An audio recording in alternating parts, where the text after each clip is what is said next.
Romanos 13, o texto que vamos explicar, começa no versículo 11, vai até o 14, mas vamos começar a leitura a partir do verso 8, tá bom?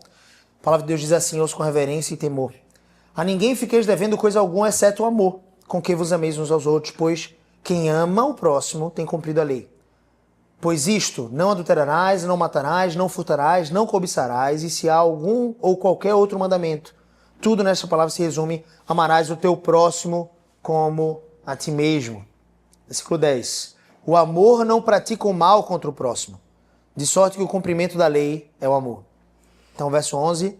E digo isto, a vós outros que conheceis o tempo, já é hora de vos despertardes do sono, porque a nossa salvação está agora mais perto do que quando no princípio cremos.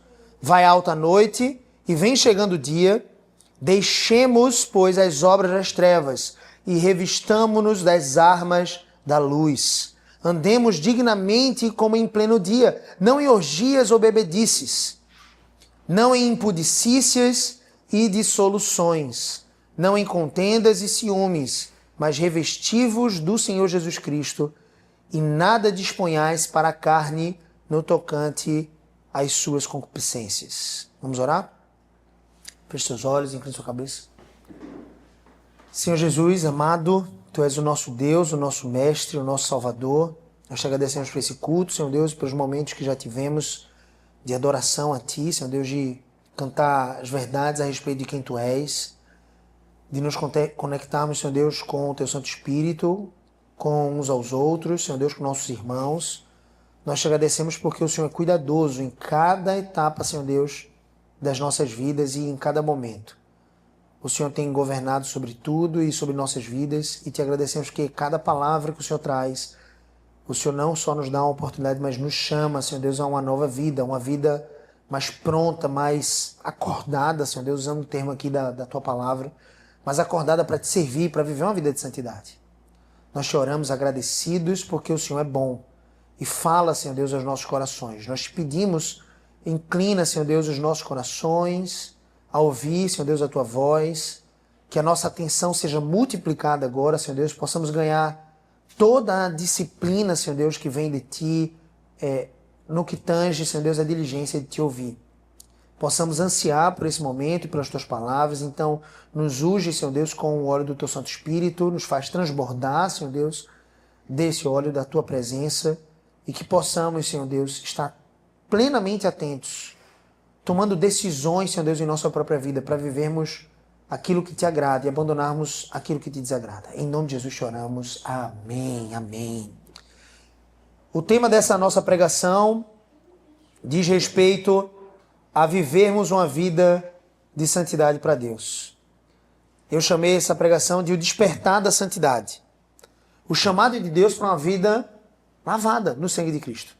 Que texto poderoso foi lido aqui no momento da ceia, que é o texto de Hebreus capítulo 10. A partir do verso 26, o irmão Jesse trouxe aqui essa perspectiva para nós de, uma vez lavados no sangue de Cristo, nós não podemos mais andar de forma incoerente com isso.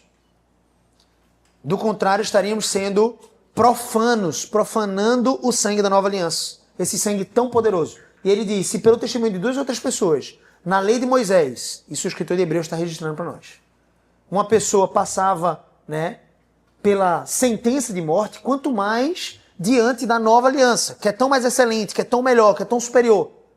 Deus não poupará. E no final ele termina dizendo, terrível coisa é cair nas mãos do Deus irado. E eu sempre gosto de trazer essa perspectiva, se Deus é por nós, quem será contra nós? Isso deve trazer consolo ao coração do que crê, mas se Deus for contra nós, em que momento, Gabriel, Deus vai ser contra mim ou contra a gente? Quando nós pecarmos contra Ele. Quando nós, de forma intencional e leviana, pecamos conscientemente contra esse Deus irado. Contra esse Deus que é justo. É bom sim, e certamente a sua bondade se reflete também em justiça, em poder. Então, o chamado de Deus para a nossa vida, e a gente deve temer e tremer diante do Senhor, é o chamado de santidade, de vivermos longe das práticas abomináveis diante do Senhor. Eu sempre gosto de trazer essa perspectiva e essa reflexão para nós. Isso deve ser o resumo dessa pregação. Se você tiver que sair com algum tipo de conceito na sua mente, para viver essa vida, saia com esse conceito. Isso é a respeito dessa pregação de hoje. Ame o que Deus ama. Odeie o que Deus odeia. Isto não é pessoas. Você entende isso? A nossa luta não é contra carne e sangue, então você não deve alimentar ódio algum contra qualquer que seja o seu inimigo. Afinal, a palavra de Deus diz, ame até mesmo os vossos inimigos. Orai pelos que vos perseguem. Então esse deve ser o nosso semblante e a nossa constância diante de Deus. A oração e o amor para com até mesmo nossos inimigos. Mas as atitudes abomináveis do nosso próprio coração, especialmente, e dos corações pecadores que muitas vezes governam esse mundo, devem ser, sim, motivos do nosso repúdio e ódio. Se a sua vida for trilhada com amor pelas coisas que Deus ama, apego às coisas que te aproximam do Senhor, e ódio, abominação, rejeição para as coisas que Deus odeia em você mesmo, você tem uma boa perspectiva para a vida. É óbvio que nós somos acelerados para condenar o que é odioso diante de Deus no coração dos nossos irmãos. E muitas vezes somos lentos para abominar aquilo que Deus odeia e abomina no nosso próprio coração. Por favor, inverta essa ordem. Seja mais rápido para odiar o seu próprio pecado.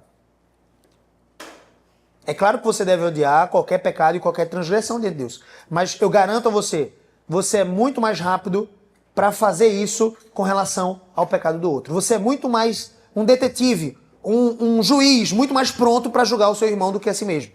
Lembre do que Jesus falou, antes de tirar um cisco no olho do seu irmão, veja a trave que existe no seu olho, Então retire primeiro a trave do seu olho, depois retire e faça a pequena cirurgia de tirar o cisco do olho do seu irmão. Então o chamado de Deus é para vivermos uma vida de santidade. E aqui eu quero trazer essa perspectiva. A contenda e a inveja começam nos meus maus desejos e a cobiça da carne. É a continuação da pregação, passada.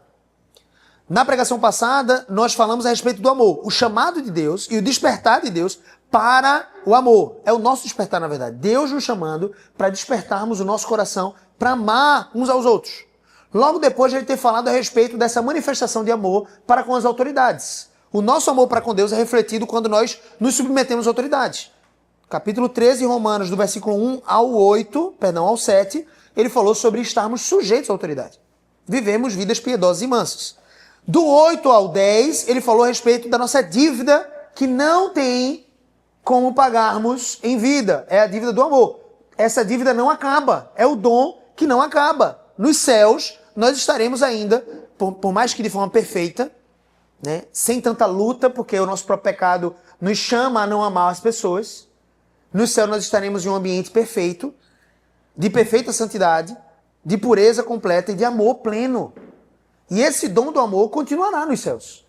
Alguns dons não parecem fazer sentido nos céus. O dom de línguas nos céus não parece fazer sentido. Eu creio que falaremos todos a mesma língua, como antes de Babel. Todos nos entenderemos muito bem e louvaremos a Deus de forma uníssona. O dom de profecias também não vai fazer sentido nos céus. Mas o dom do amor é aquele que persevera. E esse é o dom que nós precisamos orar pedindo a Deus e manifestar de forma prática em serviço. O texto de Tiago fala para a gente não amar somente de palavra. Não ame somente de palavra. Ame de fato e de verdade. Perdão, eu falei isso, mas é 1 João. Ame de fato e de verdade, servindo ao seu próximo. Uma das manifestações desse amor é, se você tem recursos desse mundo e você vê o seu irmão padecendo, é o que diz 1 João. Necessidade, e você não o auxilia, você não está amando. E você ainda permanece em trevas. Olha que interessante, forte, né? Se você tem o privilégio da parte de Deus de viver uma vida com muitos recursos ou com recursos suficientes para dividir com seu irmão, e você vê o seu irmão passando necessidade, sim, sirva a Deus, servindo esse irmão com amor, com os seus bens. Gabriel, se ele não me devolver, se eu emprestar e ele não me pagar, bem-vindo ao clube. Esse é o modus operandi de Jesus. A piedade sempre é maior do que a lógica. Muitos gurus na internet estão ensinando você a viver de forma lógica. De forma lógica, você só empresta para quem pode pagar. Sim ou não? Você só empresta para quem pode pagar. E quem pede emprestado, às vezes, está errado no seu manuseio e na administração dos seus recursos. É verdade. Você pode auxiliar, inclusive, essa pessoa a administrar melhor os seus recursos. Talvez você consiga fazer isso. E talvez dar um pouco mais de dinheiro para aquela pessoa vai, na verdade, arruinar a vida dela. Então você tem que realmente dosar essas coisas. Mas, ainda assim, Jesus diz, empreste até mesmo para aquele que não tem condições de pagar. Porque é isso que o justo faz. O ímpio empresta. Bota juros com usura é altos juros. E ele empresta, os bancos não fazem isso conosco. Ele empresta até para quem é ímpio. O ímpio emprestando para ímpio, para crente, para quem quiser. Mas só o crente empresta para alguém que pode não ter condições de pagar. Entende? E essa é uma das formas de amor que a palavra de Deus nos chama a viver. E agora no versículo 11 parece que ele completa esse capítulo 13 de forma tão pronta, nos chamando a abandonar as velhas vestes corrompidas e manchadas pelo pecado e nos revestirmos das novas vestes, vestes de alegria, vestes de louvor, essas vestes que somente aqueles que são vestidos nelas entrarão no reino dos céus. Você lembra da parábola que Jesus contou sobre... Ele conta 2 banquetes, né? O primeiro é aquele episódio em que ele fala sobre os convidados rejeitarem as bodas de um grande rei, de um homem nobre. Então ele manda os seus empregados irem nas praças e trazerem todos, porque ele quer ver o seu salão lotado. É um pouco dessa referência a respeito do juízo que veio sobre os judeus. O povo de Deus rejeitou a Cristo, então esse senhor que quer ver o seu salão lotado para as bodas do seu filho, ele estende os convites para todas as pessoas que estavam nas praças e nas esquinas, em todo lugar, e eles se achegam. E aí a segunda referência dessa história, né, dessa parábola que Jesus conta, uma referência ao próprio céu, é a de que esse Senhor encontra ali dentro do seu palácio, dentro do seu reino, como que alguém vestido de forma inapropriada. Olha que interessante. Porque esse rei é tão bom que ele chama nas praças até mesmo os mendigos, mas ele provê vestes adequadas para essas pessoas se chegarem.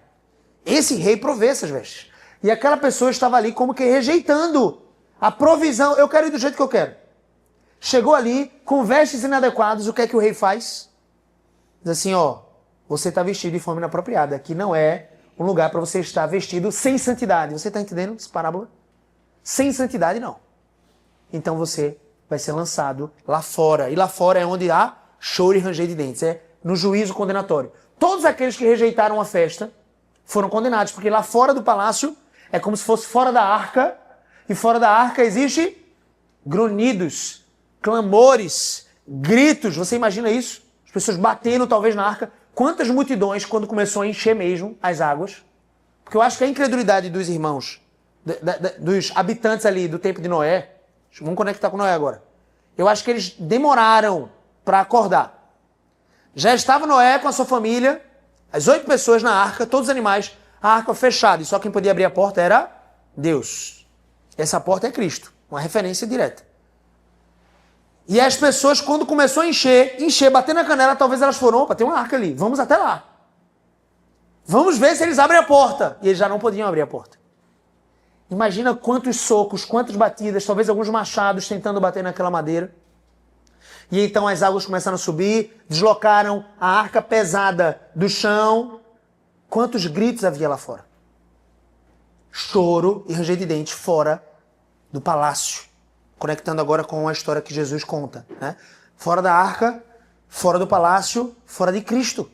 Irmãos, fora de Cristo, choro e ranger de dentes. Mas o próprio Cristo lançou aquele homem vestido inadequadamente para fora do palácio. Eu preciso que você tenha compreensão profunda de que isso é o maior terror que um ser humano pode viver longe de Cristo, longe da santidade. Não existe melhor vida do que viver uma vida para Deus. Não existe melhor vida do que abnegar as suas próprias paixões, os seus próprios pecados e viver uma vida de santidade. Não existe vida melhor que essa. A vida de piedade é uma vida de imitação a Cristo. Mortificação dos pecados. É a vida que Deus nos chamou a viver, queridos. O próprio Deus. E longe dessa vida, dor, sofrimento, acúmulo de amarguras e finalmente o juízo final. Condenação eterna. Isso é para o meu temor e para o seu, porque até vivermos o último suspiro dessa vida, ou até Jesus voltar, estaremos nessa batalha contra o nosso próprio pecado, que tenta nos arrastar para fora do palácio. Então o chamado de Cristo é para que nós possamos então estar no palácio, na festa, nas bodas do Cordeiro, e vestido com as roupas que Ele nos conferiu. Essas roupas são a santidade, a imitação de Cristo. Então aqui a gente vai passar por 4 aspectos Acordar, despir, pode continuar nesse slide, Alex. Acordar, despir, vestir e andar com Cristo. A gente vai passar por esses 4 aspectos. Mas eu queria falar a respeito da perspectiva do amor. Se o amor é quando eu abnego as minhas próprias cobiças, nego os meus próprios pecados, não no sentido de que eu não sou pecador, negar no sentido de não quero mais pecar.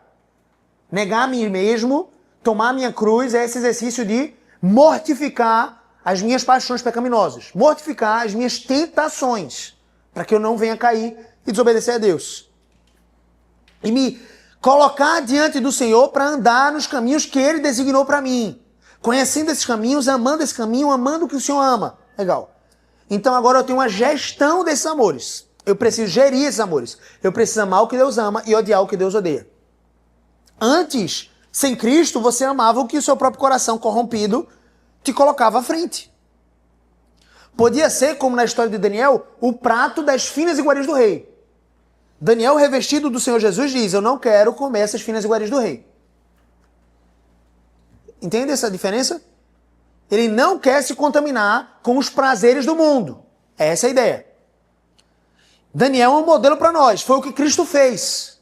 Faz essas pedras se transformarem em pães. Palavra de quem? De Satanás. Mateus capítulo 4, a tentação de Jesus. Depois que ele sai das águas do batismo no Jordão, ele é encaminhado pelo próprio Espírito Santo, que desceu como forma corpórea de pomba, e é levado para o deserto pelo Espírito Santo, com o fim de ser tentado por Satanás. O objetivo era esse.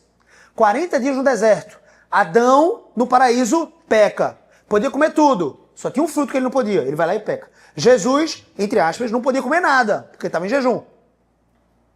E a única coisa, teoricamente, que lhe foi oferecida por Satanás. Olha como Satanás te ama, cara. Olha que maravilha. Deus está te negando o pão. 40 dias no deserto. Que Deus bom é esse? Que está te negando os privilégios da graça? Que está te negando um alimento? Que pecado tem você comer pão? Que é isso, Jesus? Eu que estou pensando em você? Eu que sou bom? Satanás mente desde o princípio. É próprio dele. E ele fala o que para Jesus? Faz essa pedra se transformar em pão, querido. Come desses prazeres. E Jesus diz o quê? Nem só de pão viverá o homem, mas de toda a palavra que procede da boca do nosso Deus. E eu vejo muitos cristãos, e nós aqui precisamos ter um alerta, especialmente os mais jovens, cristãos passando por dificuldades, adversidades em vida, e pensando exatamente como isso. Satanás vai cochichar no seu ouvido. Que Deus bom é esse que você está passando por tantas dificuldades? Que Deus bom é esse que você vai no domingo após domingo para a igreja? Que você se reúne no PG? Que você aprende da palavra dele? E você ainda está sofrendo tanto? Que é isso? Eu tenho muito mais prazer para te oferecer. Satanás está cochichando isso. E tem irmãozinho e irmãzinha caindo nessas falácias, nesse engano. Enquanto você deveria estar falando como Jesus: arreda, Satanás, para trás de mim, vai para longe. Eu ouço as palavras do meu mestre, do meu bom pastor. Ele é bom, apesar das ondas, apesar das turbulências, apesar das tribulações, das tempestades. Ele é bom. Ele conferiu isso ao seu próprio filho. Quem sou eu para não sofrer nesse mundo? Ou por não passar por adversidades? Não foi isso que Jesus disse? Ele garantiu que a gente passaria por aflições. Mas tem de bom ânimo. Irmãos, eu vivo uma vida muito boa. Eu posso dizer isso para você. Eu vivo uma vida maravilhosa. Eu amo a minha vida. Mas ainda assim tem dias que eu falo assim: Jesus, pela tua misericórdia, volta logo. Volta. Eu sei que essa perspectiva tem que estar no meu coração todos os dias, como cristão. Mas às vezes você está amando essa vida aqui. É claro que você tem que estar lembrando para si mesmo: não chegou ainda, na glória eterna. Eu sou só um peregrino, você tem que estar lembrando. Mas como é bom você amar essa vida que Deus te deu. Isso é um presente, uma retribuição de gratidão a Deus. Glória a Deus por isso. Mas, em vários momentos, eu chego à conclusão: Deus, quem me livrará do corpo dessa morte? Volta!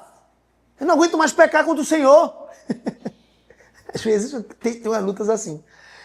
Então, assim, perceba. A palavra do nosso Deus nos garante que passaremos por aflições, mas tem de bom ânimo porque eu venci o mundo. O que é vencer o mundo, querido? Será que é adquirir os pães lá no deserto? Será que é comer das finas iguarias do rei? Isso é vencer o mundo? Será que andar como você quer andar e talvez se cercar de prazeres momentâneos que não preenchem a tua alma completamente? Não! O bom ânimo vem da vitória de Cristo. E a vitória de Cristo é sobre a morte e o pecado. E o pecado deve ser vencido por nós todos os dias. Porque todos os dias você é tentado, sim ou não? Orgulho, arrogância, avareza, talvez. Avareza. Inveja, cobiças. Desejos lascivos. Sensualidade. Você é tentado. Mentiras. Negar a si mesmo os prazeres da presença, da comunhão com o Senhor. Fugir dessa presença quando você se desgasta um pouco mais ou investe mais tempo em outras coisas que não na palavra ou na oração. E para você talvez seja um fardo orar, se ajoelhar nem pensar. Ou ler, você fica com um pouco mais de pressa, porque você realmente vem de uma geração agora com mais telas, então você se permite pensar, não. Eu realmente consigo dedicar aqui só mais 10 minutos mesmo de leitura, porque é normal da minha geração. Como assim? Você é tentado todos os dias. Mas você também recebe a capacitação e as vestiduras de Cristo para vencer cada uma dessas tentações e cada um desses pecados e mortificá-los. Afinal, como a gente já leu em Romanos, ele nos libertou do governo do pecado. Ele nos libertou, ele nos deu liberdade. E eu sei que tem irmãos que pela graça de Deus possam mudar a partir dessa pregação. Tem irmãos e irmãs que sendo livres preferem andar encolerados pelo pecado. Preferem andar acorrentados pelas amarras de pecados. E eu sei que existem alguns pecados para cada um de nós aqui mais difíceis de vencer. Mas é possível. Essa é uma realidade, é possível. Vamos ver o texto de Romanos 13, 11. Perdão, vamos para Provérbios 23, só para ilustrar isso, essa ideia da cobiça. Para quem são os ais? Para quem são os pesares? Para quem as rixas? Para quem as queixas? Para quem as feridas sem causa? Para quem os olhos vermelhos? Para os que se demoram em beber vinho, ou seja, aqueles que estão bebendo vinho, bastante vinho, quem estão se entregando aos prazeres dessa vida. Para os que andam buscando bebida misturada, andam buscando prazeres, não olhes para o vinho, querido filho. Provérbios não, um pai falando com o filho. Não olhes para um vinho quando se mostra vermelho. Cuidado com os prazeres. Quando resplandece no copo e se escoa suavemente. 32. Pois ao cabo morderá como a cobra e picará como o basilisco. Ou seja, aquele prazer vai te enlaçar, vai te picar e vai doer. E vai trazer consequências. Provérbios 23, 29 a 35. Olha o versículo 33, o que diz.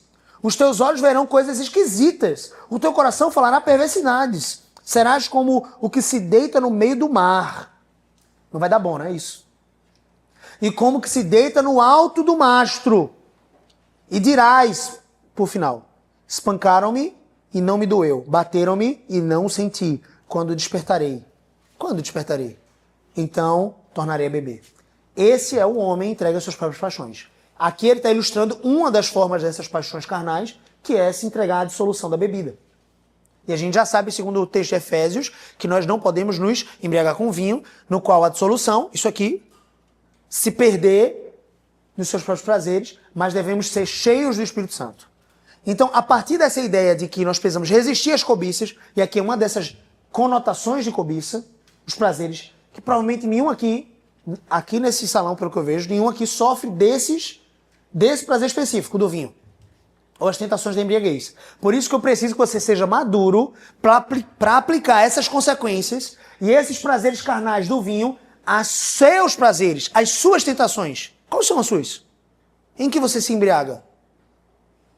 Em que você se distrai? Com que você está cheio ou se enchendo e que vai te picar como um basilisco ou te morder como uma cobra? Quais são as suas realidades? Quais são as suas tentações? Não é sobre o vinho. Pô, sobre o vinho, Gabriel, eu tô livre. Ah, então isso aqui não é tentação. Então esse texto não está falando comigo. Tolo. O maduro, o crente piedoso, ele pega o texto e diz assim, quais são as minhas tentações? Qual é o meu vinho? O que é que para minha vida está sendo tentação como para esse jovem aqui? Talvez. Se entregando ao vinho. E para mim eu estou me entregando a quê? Nós precisamos pensar a respeito disso. Para caminharmos em santidade, precisamos desses 4 aspectos, queridos. 4 aspectos do que devemos fazer nesses últimos dias. Primeiro, versículo 11. Digo isto a vós outros, que conheceis o tempo, já é hora de vos despertardes do sono. Porque a nossa salvação está agora mais perto do que quando no princípio cremos. Então, cada dia para Paulo, e ele encoraja a igreja a pensar assim, é como se fosse um dia a menos na história da redenção e um dia a menos na sua corrida, na sua jornada para a salvação eterna. Sim, Cristo pode voltar ainda hoje. Queridos, Cristo pode voltar hoje. E nós dizemos, vamos juntos, Maranata, Maranata. Esse é o nosso desejo. Vem, Senhor Jesus. Resgata a tua igreja. Ainda temos muito trabalho na nossa perspectiva a fazer. Muitos campos a evangelizar. Sim, amém, glória a Deus por isso. Mas no propósito soberano de Deus, talvez ele tenha enxergado. E cessou, talvez, chegou até o limite do seu evangelho, de alcançar pessoas. E nesse exato momento, Jesus poderia voltar. E nós cantamos isso. Nós não podemos esperar mais alguém gritar, o noivo vem, não é? Eu não vejo a hora... Como é, José? Eu não vejo a hora de alguém gritar, o noivo vem. Essa é a nossa expectativa, o nosso desejo. Sim, então ele pode voltar hoje. Então, para Paulo, e ele queria trazer essa impressão para a igreja, imprimir isso nos nossos corações, o tempo está mais próximo. Cada vez mais, a cada dia. Você está com 12 hoje? Antes você tinha 11? Você está com 30? Antes você tinha 29? Está mais próximo. O dia da vinda de Cristo. E sim, nós não sabemos também o dia da nossa partida. Eu posso tropeçar ou passar um mal súbito e morrer. E eu vou me encontrar com Cristo. Então precisamos agora estar despertados de todo o sono. Nós precisamos literalmente acordar. Veja comigo, 1 Tessalonicenses, vamos ver o coro do Novo Testamento a respeito do assunto despertar. Vamos despertar juntos. 1 Tessalonicenses 5, 6, o mesmo Paulo diz, assim pois, não durmamos como os demais. Pelo contrário, vigiemos e sejamos sóbrios. O estar acordado implica em vigiar. Não é isso que Jesus falou para os seus discípulos? Quando ele foi para o Getsemane, ele chamou os 3 mais íntimos, Pedro, Tiago e João. Colocou e disse assim, orem comigo. Ele foi lá e orou em angústia. Ele chorou diante do Pai, pedindo para que Deus o tirasse ou livrasse daquele cálice, se fosse feito à vontade de Deus, na verdade. Quando ele volta, os seus discípulos estavam o quê? Dormindo. E Jesus usa um caminho pastoral. Ele poderia simplesmente pensar, essa é a natureza deles. É assim, eles são realmente cansados. Eu não vou nem exortar, não vou nem falar nada. Ele usa os recursos que ele tinha, a exortação. E ele diz, vocês não podem vigiar 1 hora comigo. Querido, se o seu cônjuge, se o seu pai, ou até mesmo acontecer, o seu irmão, te exortar a respeito de algo que você fez, por favor, não coloque na conta da sua natureza a sua falha. Absorva a exortação como alguém que pode realmente melhorar naquilo. Não somos parecidos com os apóstolos? Não somos cansados muitas vezes? Jesus, se ele pedisse para mim e para você orarmos ali por 1 hora à noite, talvez não fossem os nossos olhos também marejados, cansados, se fechando. Não é assim que muitas vezes ficamos nas pregações. Ao invés de olhos arregalados, e eu louvo a Deus porque a maioria realmente ficam com os olhos arregalados aqui, então já é uma boa percepção de vocês. Mas sim, quando a gente vai para um auditório um pouco maior, você vê alguns mais cansadinhos que não foram vigilantes quanto ao assunto descansar no sábado, talvez, para que no domingo estivessem mais despertos, mais acordados.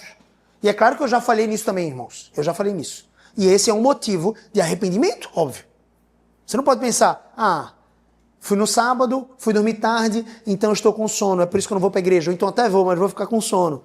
Não, esse é o motivo de se arrepender. Esse é o motivo de dizer, Senhor, me perdoa, porque eu não considerei o Senhor em prioridade. Então veja, nós precisamos vigiar, orar diante do Senhor. Olha o que ele diz, sejamos sóbrios. Não se entregue às vilezas desse mundo, aos prazeres desse mundo.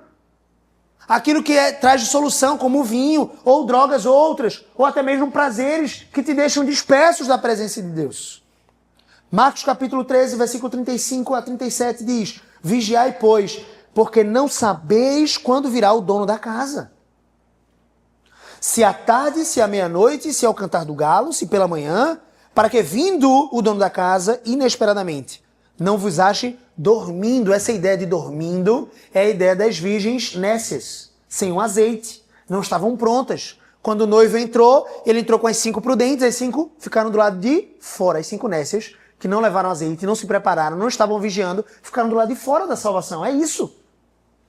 Eu sei que em último aspecto, na soteriologia, é o estudo da salvação. A soteriologia calvinista diz que nós somos eleitos e não perderemos a salvação. Glória a Deus por isso. Eu quero ter essa confiança em Deus.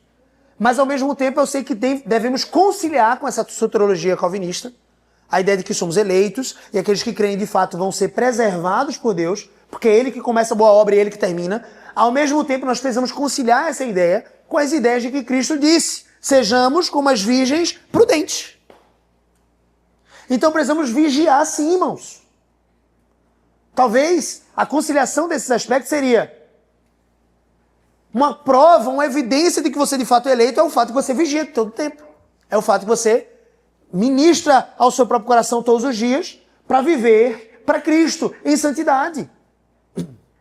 Precisamos pensar dessa forma. Vindo ele inesperadamente, se ele nos achar dormindo, certamente pereceremos. Certamente. Mesmo que você seja calvinista, mesmo que você creia que você é eleito, se você estiver dormindo, é um sinal de que você, na verdade, não era eleito. E isso deve causar temor para mim e para você. Então, vigie. Você quer ser calvinista. Você quer ser eleito. Você crê nisso. Glória a Deus. Mantenha a sua confiança em Deus, não na doutrina calvinista, né? Não na sua própria percepção da eleição, porque a sua percepção pode estar errada. Infelizmente. Mas a sua confiança vem nutrida pelos méritos de Cristo, glória a Deus. Então, todos os dias, evidencie isso com a sua vigilância.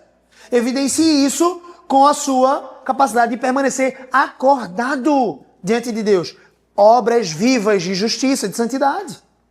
O que, porém, vos digo a todos vós, vigiai. 1 Pedro, capítulo 4, versículo 7 diz: ora, o fim de todas as coisas está próximo. Irmãos, olha a urgência de Pedro lá no primeiro século. Olha a urgência de Paulo no primeiro século. Por favor, não descanse.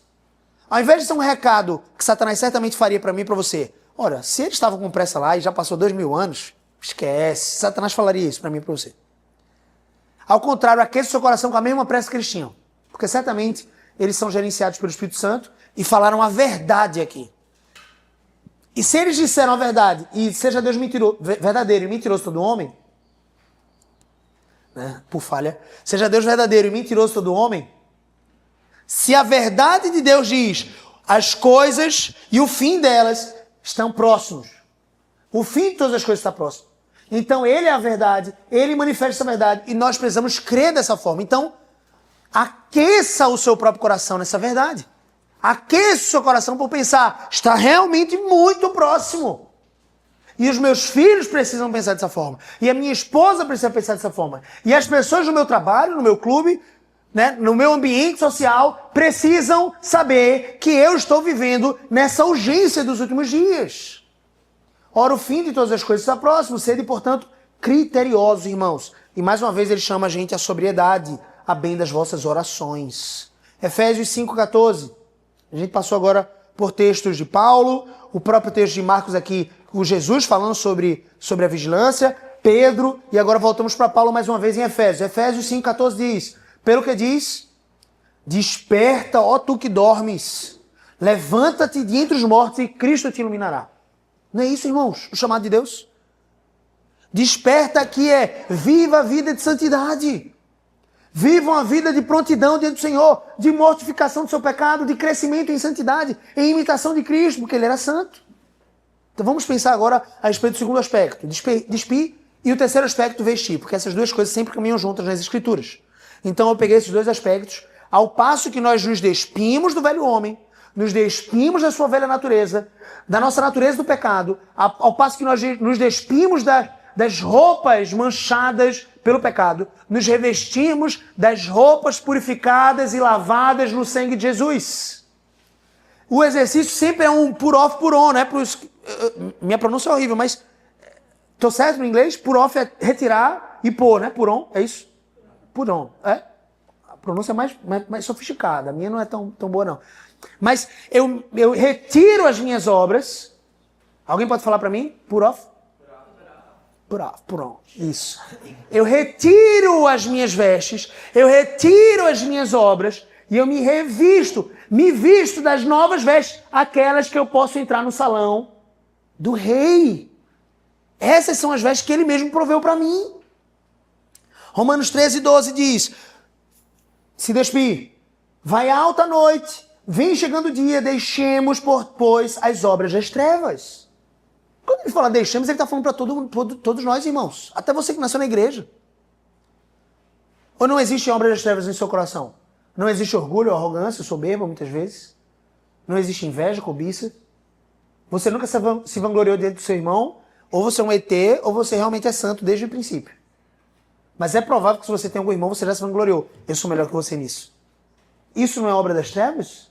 Isso é. Mesmo que no ambiente familiar você se perdoe ou tolere um pouco mais, está tudo bem. Mas isso são obras reprovadas diante de Deus. Afinal, ele é um Deus de humildade. Ele se inclina ao humilde, não ao soberbo. Então, nem diante do seu irmão, por mais ruim que seu irmão seja em alguma coisa, você deve falar que você é o melhor e se vangloriar disso. Veja que obra das trevas, sutilmente encontrada em nossos corações, no dia a dia. No dia a dia. E então nós precisamos nos vestir. Romanos 13:12 diz, e revistamo-nos das armas da luz. Eu amo essa expressão, armas da luz. Nós vamos falar sobre isso. E depois no 14 ele diz, mas revistai-vos. Veja que em 2 versículos ele reforça esse conceito de se revestir. Revistai-vos do Senhor Jesus Cristo e nada disponhais para a carne, ou seja, a carne aqui representa as obras da carne, as obras, né, que não são do Espírito, as obras que são do pecado, no tocante às suas malícias, desejos desordenados ou desejos cobiçosos, que é a concupiscência. Nós todos precisamos, irmãos, nós todos. Se tivéssemos aqui, né, um projetor na TV mostrando o coração ou a mente, todos nós aqui durante a semana, meu Deus. Se você já tem um domínio próprio disso, não extravasar da sua mente, glória a Deus por isso, já é um bom passo na sua santidade. Mas muitas vezes, eu falei isso na pregação passada, estamos inclusive nesse momento da pregação julgando os nossos irmãos. Imagina se os seus julgamentos todos viessem aqui para frente. Você não ficaria envergonhado?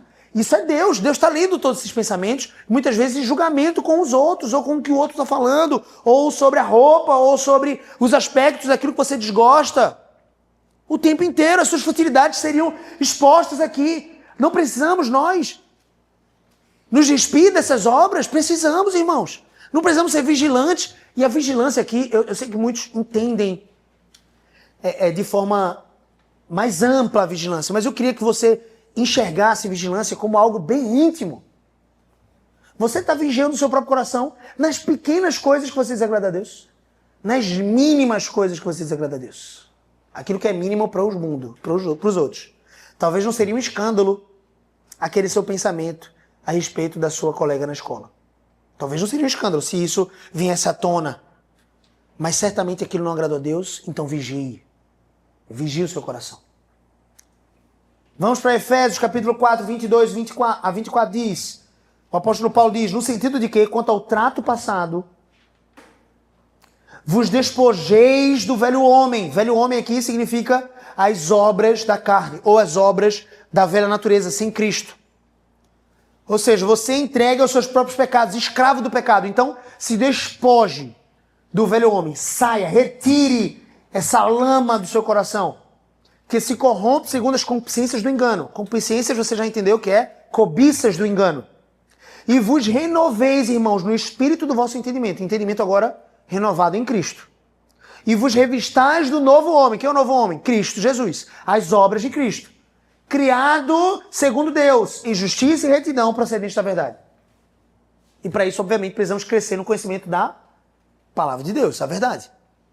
Colossenses capítulo 3, versículo 5 a 10 diz, fazei, pois, morrer a vossa natureza terrena. Eu amo isso. Fazer morrer a natureza. Esse é o nosso exercício diário, queridos. E olha a natureza terrena, o que é que ela reflete, o que é que ela está dizendo. Olha quais são, e estão no nosso coração. Em alguns, em menor e maior grau. Mas cada um aqui sabe de que essas coisas estão muitas vezes querendo vomitar, sair, porque o velho homem parece que ele ainda está adormecido em nós e deveria estar cada vez mais mortificado. Mas vez ou outra ele quer soluçar, vez ou outra ele quer vomitar as suas paixões corrompidas. Olha o que diz aqui, prostituição, impureza, paixão lasciva, maliciosa, desejo maligno, avareza, que é a idolatria. Avareza, inclusive, é amor ao dinheiro. Ou você não tem disposição, como Jesus disse, para emprestar para ninguém, ou para abençoar a vida de ninguém. O seu Deus é o dinheiro. A segurança da sua vida vem do dinheiro. Se você está sem dinheiro na conta, ai meu Deus, vou brigar com o meu cônjuge porque ele foi irresponsável. Vou arrancar os cabelos porque a gente está sem dinheiro. O que será de nós? Deus não provê, irmão. É claro que você tem que ser responsável com a administração dos seus recursos, mas Deus vai prover. Olha o que diz aqui. Porque por estas coisas é que vem a ira de Deus, versículo 6, sobre os filhos da desobediência. Ora, nessas mesmas coisas andastes vós também. Noutro tempo, quando vivias nessas coisas. Vocês andavam. Esse é o ser humano sem Deus, queridos. Ele anda nessas coisas. Prostituição é o praxe para ele. É um homem sem Deus. Entrega suas próprias paixões. Por isso, moças que vão se casar, vocês percebem que vocês têm que nutrir essa luta contra o seu próprio pecado. Como você vai se entregar a um homem que não tem essa luta? Porque, veja, se você se entregar a um homem para se casar com ele, e esse homem nutre essa luta, guerreia contra o seu próprio pecado todos os dias, já vai ser difícil, minha filha. Bem-vindo ao casamento. Eu sempre digo, se você se casar com um crente, vai ser luta, vai ser difícil. Imagina você casando com um descrente, esqueça. Ou você vai ser descrente junto e vai viver em trevas eternas, ou você vai tentar ser luz e o seu marido nem guerra tem contra isso. Ele vive em prostituição, irmãzinha, deixa eu dizer pra você. Os olhos dele são contaminados por tantas moças que você nem imagina. Impureza, lasciva. Por isso que você precisa se entregar tão somente àquele que Deus separou, e nada menos que isso. E também os rapazes, obviamente. Em menor grau ou maior, as moças também que não são de Deus são entregues às suas próprias cobiças. O feminismo domina suas mentes. Porque se sobre a mente das irmãzinhas, que por influência externa ou não, elas recebem, né, os impulsos do autoritarismo dentro do seu próprio lar, os impulsos da rebeldia e rebelião contra as autoridades, especialmente se essa autoridade for marido, quanto mais alguém que não tem essa luta. Como é que você vai se entregar como homem para pastorear e governar de alguma forma ser autoridade sobre alguém que não quer se submeter? É tolice. Então o jugo desigual é não só pecado, mas é tolice. É o pecado mais tolo, talvez, que você possa entender. E por isso é importante se você olhar o coração. Eu sei que tem irmãs que querem a obra pronta. E aí eu já falo aqui. Não é obra pronta, não é obra pronta. Você vai comprar o cara na planta mesmo. Mas se você vê o cara na planta, o jovenzinho na planta, e ele tem isso aqui, ó, disposição, luta contra o pecado, disposição em ser santo, buscar o Senhor é a prioridade dele, amar a igreja, amar os irmãos, amar a Deus. Ele ama porque ele ama a Deus, ele ama o trabalho, então ele se esforça, ele estuda. Eu não importa se ele passou em medicina, se ele não passou em medicina. Não importa se ele vai ser um médico bem-sucedido futuramente. Não é isso, irmã. O que importa é se ele ama o Senhor e se renova no espírito do entendimento em Cristo. E se ele tem literalmente lutado contra o seu próprio pecado e ele tem lutado em Cristo Jesus para ser revestido de Cristo. Pausa aqui, esse parênteses que eu falei agora, aplicação para os mais jovens, aqueles que já estão casados, né? De repente já passam por isso, já desfrutam ou não disso. Mas aqui vai, o texto continua. Agora, porém, vos despojai, ou despojai-vos igualmente de tudo isto. Ira, outros pecados, além da prostituição, impureza, paixão lasciva, desejo maligno, avareza, tem ira, tem indignação, maldade, maledicência, linguagem obscena do vosso falar. Ontem mesmo eu me vi irado com a situação e eu precisei ir para os meus joelhos, eu precisei ir a Deus. Uma ira pecaminosa, certamente, que me fez sentir vergonha. Porque ela era misturada de dignidade. Eu realmente tinha um papel a cumprir. Eu realmente tinha que manifestar uma certa ira piedosa, mas eu me excedi na minha ira. Então ira está aqui, ó. Eu preciso me despedir disso, irmãos. Você precisa se despedir de quê? Um pouco de cada coisa? Tem alguma que chama mais atenção no seu coração? Que grita, que se avoluma um pouco mais? E ontem eu me vi uma coisa interessante. Eu fiz, meu Deus, um dia eu já me vangloriei de ser manso. Um dia. Quando eu não era casado ainda. Depois que eu casei, eu descobri que eu não era tão manso assim. Mas eu me vangloriava de ser manso e eu fiz, Deus, eu quero voltar. Eu quero voltar a essa mansidão. Eu quero ter de novo isso. Tá abrindo o coração aqui dentro de vocês, hein? Mas enfim, olha que lindo.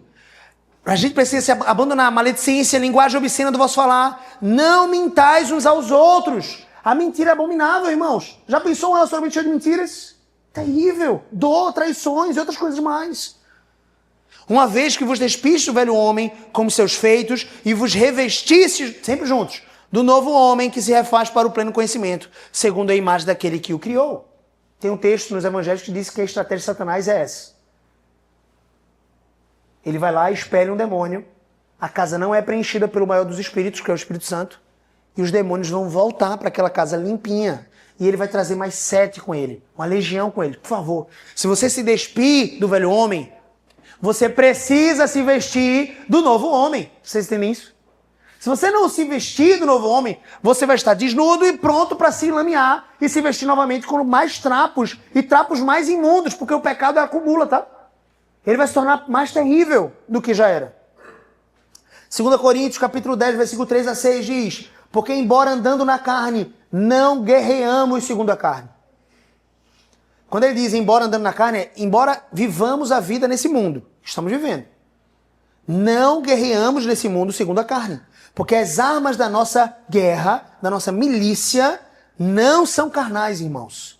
Mas são armas poderosas em Deus. Poderosas para destruir. Aquilo que eu quero que você pegue aqui, ó, a ideia. Destruir fortalezas, anulando sofismas, ideias seculares desse mundo. Quantas ideias desse mundo nós precisamos guerrear? Ideias que invadem a igreja. Teologia coach é isso. Invadindo a igreja, tornando o homem o centro. E dando para o homem a razão da sua existência, como ganhar dinheiro ou ser bem-sucedido. Ou poder doar um Rolex no templo, como acontece em algumas igrejas, para dizer assim, olha, eu estou doando aqui, olha como eu sou generoso, e aqui está aqui meu Rolex para você fazer leilão na igreja. Que é isso, gente? Nós precisamos combater sofismas. A ideologia feminista não é um sofisma? Não é um sofisma? A ideologia, marxismo cultural, comunismo, tudo isso é contrário às escrituras. Sofismas. O prazer de ter uma bebê reborn e eu perdi minha filha na barriga. E agora, por causa do trauma, eu vou resolver esse trauma, respeite o meu momento, comprando uma boneca hiperrealista para poder, junto com essa boneca, me satisfazer de alguma forma. Isso é um sofisma, irmão. Não vai trazer satisfação em Cristo. Essa pessoa está buscando subterfúgios. É uma pessoa que está militando com a carne. Não contra ela e não com as armas de Deus. Porque essas armas de Deus são poderosas para anular sofismas na mente do ser humano. E desculpa, deixa eu dizer uma coisa. Você faz o que você pensa. Conforme você pensa, você vai ser. Então, a forma como você pensa e as suas crenças vão determinar basicamente aquilo que você vai fazer e aquilo que você será. A sua crença está de que Deus é a sua segurança, é o seu refúgio, é a sua fortaleza, Ele é a sua fonte de significado, Ele é a sua fonte de propósito, Ele é a sua fonte de valor e reconhecimento. Se for Deus, irmão, se for Deus, irmã, então você está de fato andando no cristianismo puro e simples. Mas se for dinheiro, se for terceiros, se o significado da minha existência vier das redes sociais, ou o significado da minha existência vier por causa de alguma outra pessoa que manifestou algum tipo de satisfação comigo, eu vou me afundar em depressão e outras coisas. Mas se for Deus o meu refúgio e fortaleza, uau, eu tenho todo motivo de alegria, mesmo em meio a tribulações terríveis. Então, 2 Coríntios, ele continua dizendo, e também toda altivez que se levante contra o conhecimento de Deus. Quantos conhecimentos humanos se levantam contra o conhecimento de Deus? A nossa guerra, então, é contra isso. Eu digo que a principal estratégia de Satanás é, de fato, ideológica, porque ele entra através das ideologias no coração humano. E a partir disso, o homem faz todo tipo de levante contra Deus. E se rebela contra Deus. Levando, então, irmãos, cativo todo o pensamento e obediência de Cristo. Todo o pensamento e obediência de Cristo são cativos, são levados cativos até a presença de Deus pelas armas de Deus, estando prontos para punir toda a desobediência, uma vez completa a vossa submissão. Efésios 6, 11 a 13 diz, revesti-vos de toda a armadura de Deus. Essas são as armas. Toda a armadura de Deus para poder ficar firmes contra esse lado do diabo. Porque a nossa luta não é contra carne e sangue, e sim contra principados e potestades, contra dominadores deste mundo tenebroso, contra as forças espirituais do mal nas regiões celestes. Portanto, tomai toda a armadura de Deus, para que possais resistir no dia mau, irmãos. E depois de teres vencido tudo, permanecer inabaláveis. Nós precisamos ser inabaláveis. Para sermos inabaláveis, precisamos resistir no dia mau. Resistindo no dia mau por meio das armas de Deus, a armadura de Deus. Finalmente, irmão, João capítulo 3, versículo 19 e 21, se puder passar. João 3, 19 e 21 diz, o julgamento é este, que a luz veio ao mundo e os homens amaram mais as trevas do que a luz. A luz de Deus veio ao mundo, que é Cristo, e os homens amaram mais as trevas do que a luz, porque as suas obras eram mais. Nós precisamos nos despir das obras mais. Nos despir de toda incredulidade.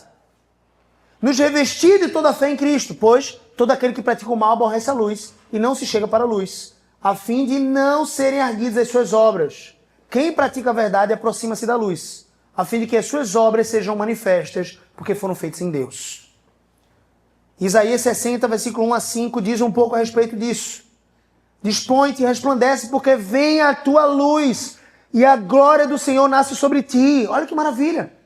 Isso é próprio de quem anda guerreando com as armas da luz. Conecta isso com Romanos capítulo 13, versículo 12, irmãos.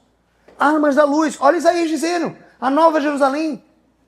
Porque eis que as trevas cobrem a terra, e a escuridão os povos, mas sobre ti aparece resplandecente o Senhor, e a sua glória se vê sobre ti. As nações se encaminham para a tua luz, está falando de Cristo, e os reis para o resplendor do teu nascer, para o resplendor que te nasceu. Levantem em redor os olhos e vê. Todos estes se ajuntam e vêm ter contigo. Teus filhos chegam de longe, as tuas filhas são trazidas nos braços. Então o verás e serás radiante de alegria. O teu coração estremecerá e se dilatará de júbilo, porque a abundância do mar se tornará a ti, e as riquezas das nações virão a ter contigo, irmãos. Veja que maravilha, esse é o nosso Cristo. Para você guerrear com as armas da luz, você precisa estar nele, em Cristo, se despindo do velho homem, se revestindo do novo homem. Finalmente andar. Andemos dignamente como em pleno dia, não em orgias e bebedice, não em pudicícia e dissoluções, não em contendas e ciúmes. 1 Tessalonicenses 5, 5 a 8 diz, porque vós todos sois filhos da luz e filhos do dia. Olha a conexão que Paulo faz com Romanos 13. 1 Tessalonicenses, nós não somos da noite nem das trevas. Nós não fazemos coisas em oculto, redes sociais em oculto, meus pais não podem ver. Qual é a conversa que você está tendo que sua mãe não poderia ver?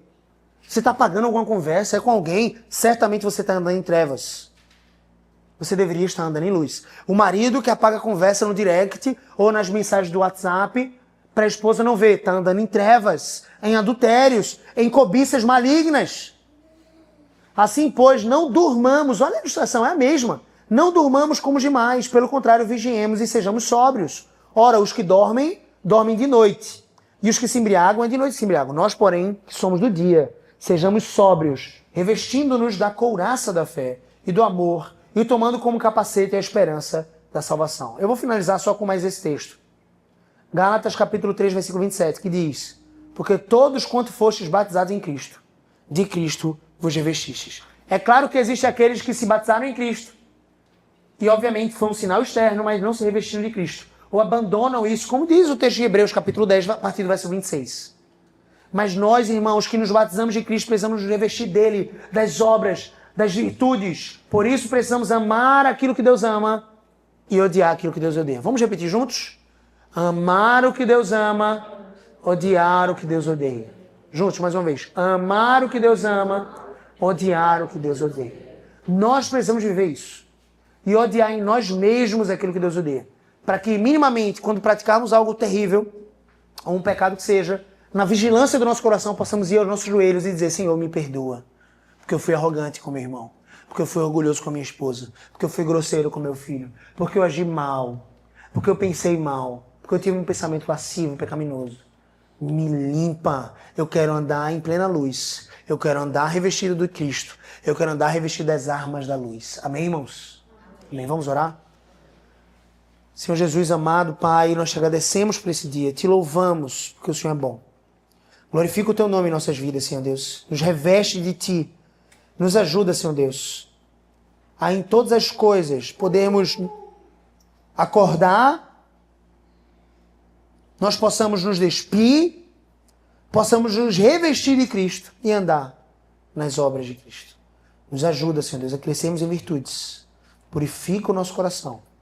Prepara a tua igreja, essa igreja cristã em aldeia, para que possamos viver essa semana, Senhor Deus, vitoriosa em ti, percebendo os mínimos detalhes do nosso coração pecaminoso, indo até a cruz, indo até os nossos joelhos, clamar pelo teu favor e pela tua graça. Ó Deus, esclarece diante de nós os pecados que nos são ocultos, os pecados que temos cometido, Senhor Deus, que temos pecado contra ti e não sabemos que pecamos. Perdoa-nos também desses, mas revela-nos para que possamos nos arrepender diante de ti e possamos amar o que o Senhor ama, odiar o que o Senhor odeia. Em nome de Jesus choramos. Amém, irmãos. Amém. Irmãos amados, eu vou finalizar esse culto Hoje a gente fica sem a música. De repente a gente canta só no final, pode ser. Vou finalizar esse culto, fiquem de pé, por gentileza. 2 Coríntios, capítulo 13, versículo 13. A palavra de Deus nos diz, recebam a bênção do Senhor. Que a graça do Senhor Jesus Cristo e o amor de Deus e a comunhão do Espírito Santo sejam todos sobre todos vós, agora e até a consumação dos séculos. Amém. Amém, irmãos? Amém.